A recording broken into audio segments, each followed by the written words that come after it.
అక్క పీరియడ్ వచ్చింది, నాప్కిన్ ఏమైనా ఉందా అక్క? తెస్తాను. రా, ఏమైంది? పీరియడ్ వచ్చిందంటే మ్యామ్ నాప్కిన్ కావాలంట మ్యామ్. మీ దగ్గర పీరియడ్ పౌచెస్ లేవా? సరే, నేను అది ఎలా తయారు చేసుకోవాలో చెప్తాను, వచ్చేయండి. మీకు తెలిసిన కాలేజ్ గోయింగ్ స్టూడెంట్స్ కానీ వర్కింగ్ ఉమెన్కి కానీ ఈ రీల్ ఖచ్చితంగా షేర్ చేయండి. ఎందుకంటే మనకు చాలామంది ఫ్రెండ్స్ ఉంటారండి, బట్ మీ పీరియడ్ ఫ్రెండ్ ఏంటో తెలుసా? That is the period pouch. మీరు ఈ పీరియడ్ పౌచ్ని చాలా ఈజీగా చేసుకోవచ్చు అండ్ దీన్ని మీ బ్యాగ్లో కానివ్వండి, మీ వెహికల్లో, కార్లో కూడా పెట్టుకుని మీ వర్క్ ప్లేస్కి వెళ్ళిపోవచ్చు. మీ పీరియడ్స్ టైంలో కానీ ఆర్ అన్ఎక్స్ప్లెయిన్డ్గా మీకు పీరియడ్స్ వస్తే ఫస్ట్ థింగ్ మనకు కావాల్సింది sanitary napkins. So first that goes into the pouch. Next important thing ఒక extra pair of panties. So ఇది ఒక జిప్ లాక్ కవర్లో ఇలా వేసుకుంటే మీకు ఏదైనా డిస్పోజ్ చేయాలన్నా పడేయాలన్నా ఎక్స్ట్రా ఇది సాయిల్ అవ్వకుండా ఉండడానికి హెల్ప్ చేస్తుంది.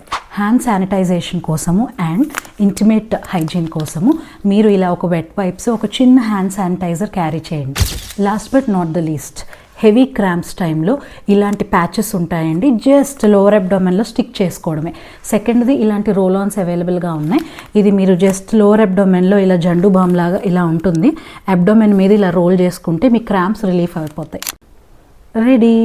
ఇంకేంటి ఆలస్యం అమ్మాయిలు, ఖచ్చితంగా ఈ పీరియడ్ పౌచ్ మీ బ్యాగ్లో ఉండాల్సిందే.